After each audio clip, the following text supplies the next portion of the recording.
Locked On Podcast Network presents Locked On Sports Today. The Detroit Lions have come a long way from biting kneecaps and now are poised to take a big step this season. And it all starts with their coach. Also, the World Baseball Classic came down to its two biggest stars, and the lack of interest in Lamar Jackson is confusing. I'm Peter Bukowski, starting your day with the can't-miss stories and biggest debates in sports. You're Locked On Sports Today. Searching all major sports. Found. Let's start with the biggest story. The Detroit Lions nearly made the postseason last year and are very much operating this offseason like they expect to be there in 2023. They have revamped their secondary with players like Emmanuel Mosley, Chauncey Gardner-Johnson. They replaced Jamal Williams with David Montgomery and, according to our friends at FanDuel, are the favorites to win the NFC North. Joining me now from Locked On Lions, pumping his fist, Matt Carey. And Matt, there is certainly a line between playoff team and contender, but how do the Lions make the jump from non-playoff team to playoff team, or have they already done it? Yeah, Pete, I'm penciling in 14 wins. I don't know if all right, are we really recording? Let's start over. No, here's the thing. I mean, the expectations, and I said this on my show on Tuesday, the expectations are now going to be raised. There's actually going to be a bullseye on their back, and I'm going to be very interested in seeing how they do. But with that being said, like you said, you just rattled off a few names. The roster is so much better already. Like the secondary has been revamped. They went from drafting Jeffrey Okudah to third. He's now their sixth cornerback. So like they're ready to rock, and they feel they bring their staff back for the most part. Ben Johnson's back as OC, and we still haven't even had the draft yet. So they are in prime position here in this division to make some noise. Considering they are appearing to try and win now, let's go make the playoffs. Let's try and get better. Someone like Anthony Richardson seems really appealing in a vacuum, but that doesn't seem to me to fit with the way that they've handled this offseason. What do you think about that? Oh, I agree. I mean, why would you draft a guy that won't play for 3 years? Maybe two, in Anthony Richardson at number 6. I don't think that they're going to do that. I think they're going to take the best available player. Even if they think it's Richardson, I would take the quarterback out of the mix. I don't even think he'll be there. Biggest question for me is, will they pull the trigger on Jalen Carter at 6? Yeah. They need a nose tackle, a D tackle that can clog the middle. They've got some decent depth there with Buggs and McNeil and Onwuzurike coming back, but that would be the guy. The problem is, if you go back and look at the Sheila Hamp era as owner, and her mother as well, Mrs. Ford, Martha Firestone Ford, they've never really taken guys that a month or two earlier were in jail or got in some trouble or are overweight. It's always been squeaky clean down in Allen Park for the most part. They had some guys that Matt Patricia thought were cancers, like Diggs and Slay. Those guys are great football players, and it turned out Patricia was wrong. So that's the question for the next month: is will they pull the trigger at 6? If 4 quarterbacks go ahead of the Lions at 6, and then Will Anderson, that leaves Jalen Carter at 6.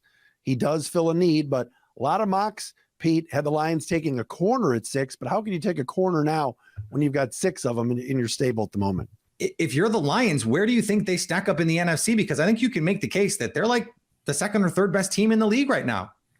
Well, some in the NFC. Right. Yeah. Well, the Lions, after beating your Packers in week 18, people were like, yes, they're the second best team anyway. And they're the greatest 9-win team to not make the playoffs in the history of the sport. But no, there's a lot of momentum there, like you said. The question, has to be raised, though, is now that the talent level is raised and everything else and the expectations are there, can they follow up and follow through? What will the schedule look like when it comes out? They got to play the Chiefs. They've got to play, some decent teams, AFC West and stuff like that. So it remains to be seen, but you have to like where they sit. I do believe that they are the favorites to win the division. I'm not going to sit here and say, like Chauncey Gardner-Johnson did the other day, they might have more talent than the Eagles. Philly knows how to win. They won close games. They won playoff games. They made the Super Bowl. Lions still haven't gotten there yet. So I'm going to pump the brakes on ranking them in the NFC. I love what the Niners have done defensively still, no matter what the quarterback situation is. And I think Shanahan's a genius. So, but division-wise, no, there's no question that with all the Vikings decimation in free agency and cap-wise, the Packers, the Bears, who I know people are fawning over, but they're not ready. The Lions believe they are. Stay updated all year on the Detroit Lions by following Locked On Sports Today and Locked On Lions on YouTube or wherever you get podcasts. Thanks for making Locked On Sports Today your first listen. Coming up, the World Baseball Classic came down to a matchup between the two biggest stars in the tournament, the two biggest baseball stars in the world. Before we get to that, the Cowboys are replacing Ezekiel Elliott. The midway point in the NBA season is come and gone, and now is the perfect time to download FanDuel, America's #1 sportsbook, because new customers get a no-sweat first bet up to $1,000. That's bonus bets back if your first bet doesn't win. Just download the FanDuel Sportsbook app. It's safe, secure, and super easy to use. Then you can bet on everything from the money line to point scorers and threes drained. Or you can check out the New York Knicks traveling to take on the Miami Heat. FanDuel sees how the Knicks have performed lately, and it's not impressed. They have the Heat as 2-point favorites in this one. You can also combine multiple prop bets in one game into a same-game parlay for an even larger payout. So don't miss the chance to get your no-sweat first bet up to $1,000 in bonus bets when you go to FanDuel.com/lockedon. That's FanDuel.com/lockedon to learn more. Make every moment more with FanDuel, an official sports betting partner of the NBA. Do you ever search for something on the internet that you don't want anyone else to know about? Do you ever think, I hope no one ever finds out that I can't spell Antetokounmpo? I know most of you are probably thinking, well, why not just use incognito mode?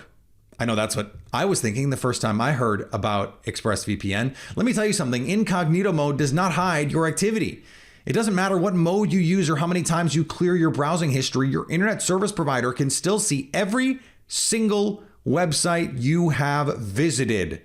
That's why even when I'm not home, and even when I am, I never go anywhere without using ExpressVPN. It doesn't matter who your internet service provider is. ISPs in the US can legally sell your information to ad companies. ExpressVPN is an app that reroutes your internet connection through their secure servers so your ISP can't see the sites you visit. ExpressVPN also keeps all of your information secure by encrypting 100% of your data with the most powerful encryption available. Most of the time, I don't even realize I have ExpressVPN on. It runs seamlessly in the background and it's so easy to use. All you have to do is tap one button and you're protected. I don't even turn it off. I turn it on and mostly just leave it on. ExpressVPN is available on your devices, phones, computers, even your smart TV, so there's no excuse for you not to use it. Protect your online activity today with the VPN rated #1 by Business Insider.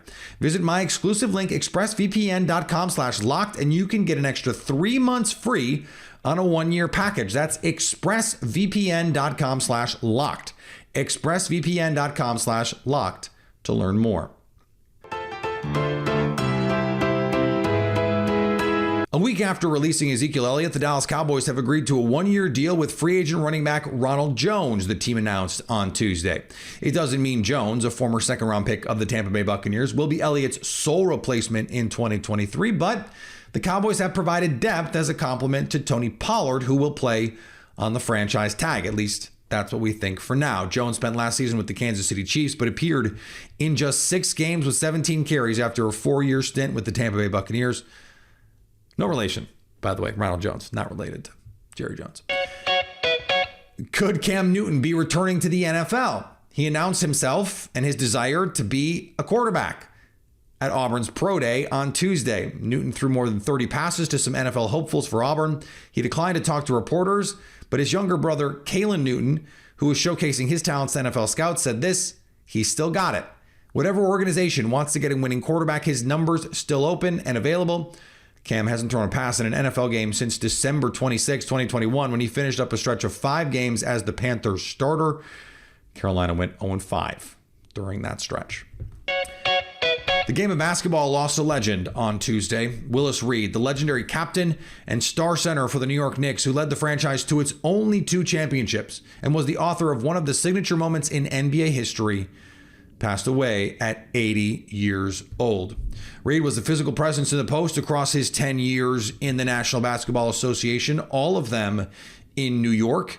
He was the NBA's Rookie of the Year in 1965 and its most valuable player in 1970. Reed also was a 7-time All-Star and a 5-time All-NBA selection. He was eventually named to the NBA's 50th and 75th anniversary teams. He will be forever remembered for the Willis Reed game. What else would you call it? The night he played in Game 7 against Wilt Chamberlain and the Lakers, despite missing Game 6, with a thigh injury. You know you're a legend when every great injured performance after you gets compared to something you did. The Boston Celtics traveled west to face the Sacramento Kings in a game they needed to win to keep pace with the Bucks. Boston Celtics finally get that blowout win we've been waiting for. I'm John Corrales of the Locked On Celtics podcast. Yeah, the Kings were on their 5th game in 7 nights, and they're not a great defensive team to begin with, but the Celtics did what they're supposed to do by attacking the rim, forcing that defense to make decisions, and then having the entire offense flow off of that. They got drive and kick 3-pointers rather than the one pass 3-pointers. They got themselves to the free throw line, even though they didn't make a ton of them. They did everything they're supposed to do. This is what the offense is supposed to look like, and we've been dying for this level of offense from the Celtics, but the defense as well. They forced 6 turnovers from Domantas Sabonis, jumping the passing lanes, understanding how he plays, reading the scouting report, and getting those turnovers and turning them into points. The Celtics 21 points off of turnovers compared to Sacramento's 6. They ended the road trip in style. This is exactly what Celtics fans have been hoping for. Now, can they continue? They still have an outside chance at that top seed and a couple of very winnable games on the schedule before facing the Bucks.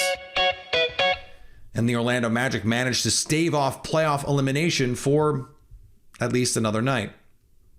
This is Philip Rossman-Reich, the host of Locked On Magic, as the Orlando Magic get a huge win, 122-112, over the Washington Wizards. And it's huge because of the way that they did it, not necessarily because of the standings implications with the postseason dreams slowly getting out of reach as we get closer and closer to the end of the season. But so many of the games that the Magic have played over the last few weeks, over the last few months, over the last few days, has been all about their late game execution. We've questioned whether this young team can make plays down the stretch consistently to win games. And if you look at their record, just like you could look at the Wizards' record, they're playing late games, they're playing clutch situations, is really what's determining their outcomes and why they're where they're at in the standings. With the lead heading into the final moments of the game, Orlando made every play they had to make. They got stops, they got rebounds, but most importantly, they made shots, whether it was moving the ball to get Gary Harris an open 3, whether it was Markelle Fultz working the post. They found a way to get shots and pull out what is a big win over a Wizards team that needed it just as much as they did. A big win for Orlando to start this homestand. 2 of the best players to ever walk planet Earth in the history of baseball squared off in the World Baseball Classic in the bottom of the 9th. Get this, with a 1-run game and 2 outs. It was Shohei Ohtani versus Mike Trout, and Shohei said, "I'll show you something," striking out Mike Trout with a ridiculous slider. Joining me now from Locked On Angels, John Frisch, who gets to marvel at both of these players on a daily basis. And John, I actually want to ask you a broad question here to start, because the World Baseball Classic has been phenomenally fun. We get this incredible ending on Tuesday night. How do we bottle this for baseball? How do we translate this? Man, it's like Benji Gill said after the Team Mexico loss. He said this is a win for baseball because that incredible Team Japan comeback the other night, and then the game we got last night. Good grief, man! I got goosebumps watching all of that. It's been insane, and so I really hope that everybody keeps that energy, that enthusiasm, and brings it into the season. And honestly, like with the kinds of celebrations that we've got to see from all the teams across the WBC, like, there's got to be some rule changes or something, man, because there was so much hype throughout this tournament. And I think that is a huge part of what made it fun. And it mattered to the players. That's the thing. And yes. I think part of baseball's problem, right, is when you play 160 plus games, it's hard to maintain that intensity for 6 straight months. That's why playoff baseball is so fun. Yes. I do wonder, though, with the rule changes, is that like the perfect thing to catapult this forward? You come off this incredible World Baseball Classic, and now you say, hey, wasn't this fun? Well, here's new baseball. Yeah. Especially with the pace of play and the way things are going to change. I mean, these guys are going to be, off their feet as much as these games are going to be much shorter. So these guys are not going to be out in the field as long. And so, yeah, perhaps that helps in some sort of way. Just the fact that, 162 games is a slog already. And when they're 3 hours plus, man, that's just like, that's a long time out there. So maybe if we're getting around, 2:15, if we're lucky, 2 hours and 30 minutes, if it's a good game, then maybe that kind of changes things for these guys. But yeah, I especially it's funny because they didn't play those rules in the WBC. And so there was a lot more drama in that sense. So I'll be interested to see how these quicker paced rules are going to shake out this season. Last thing I want to ask you about, I saw some people make this observation on Twitter, and I think it's really astute. That last at bat and this game drew more, at least on social media, and I know Twitter's not a real place, more conversations than almost anything we saw from the playoffs last year. Yeah. Doesn't that run counter to this idea that someone like Shohei Ohtani, who's not an American, who does not speak, a ton of conversational English, that he can't be the face of baseball? Because it seems like for especially, the digital fans, the hardcore fans that are online and talking about these things, that we're already there.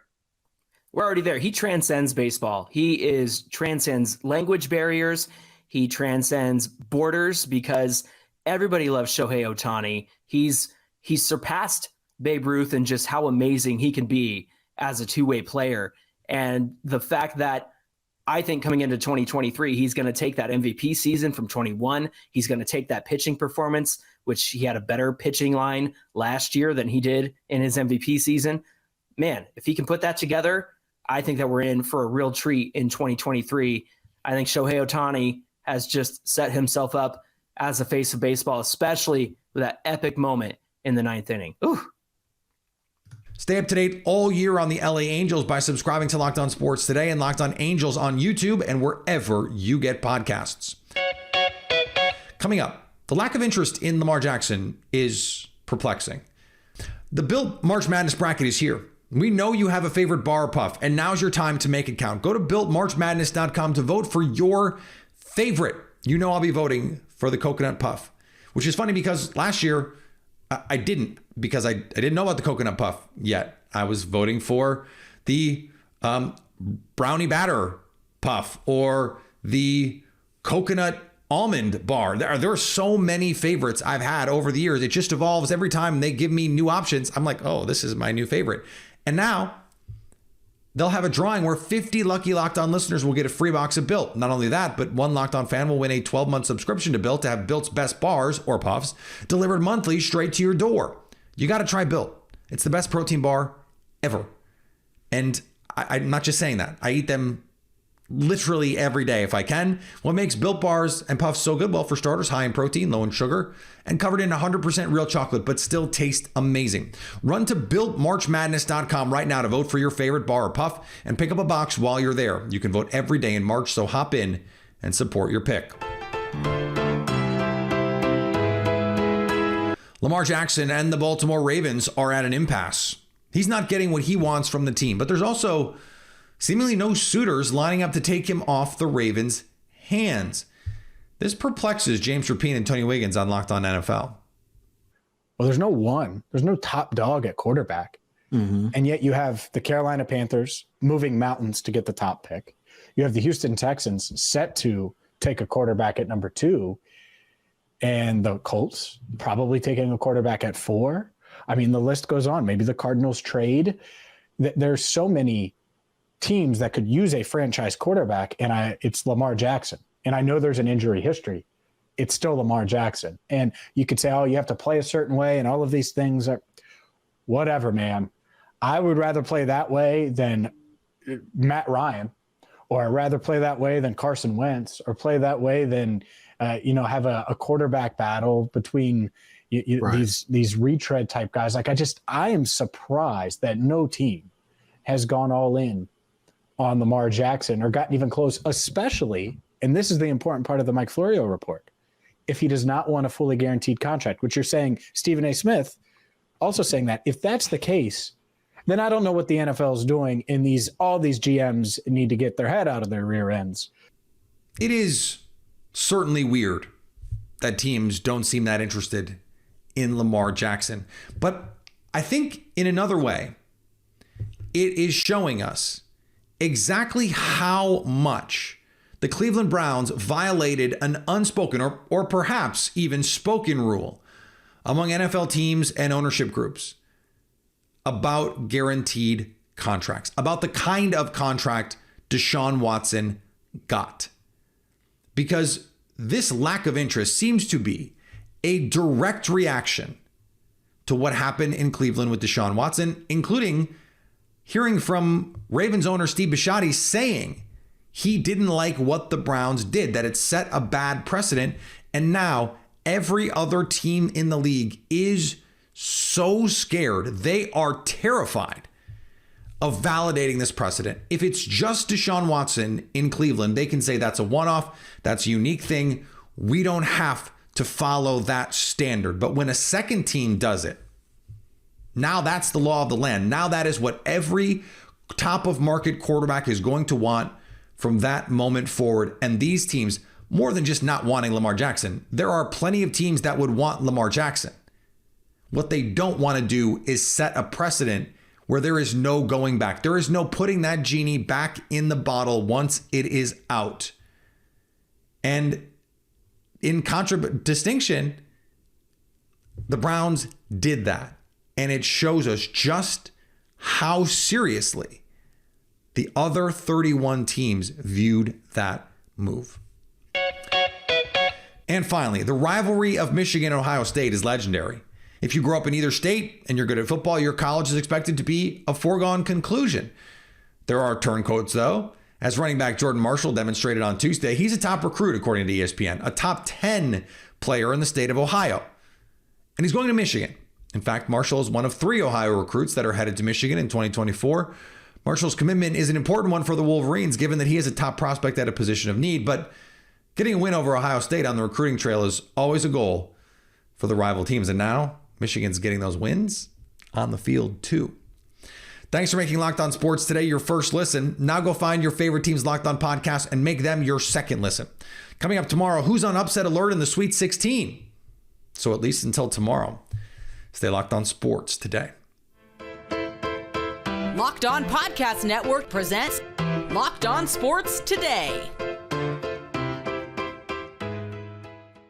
For more episodes of Locked On Sports Today, go to our video on demand. Click on Sports at the top of your screen. There, you'll find past episodes of Locked On Sports Today, plus other Locked On shows on demand.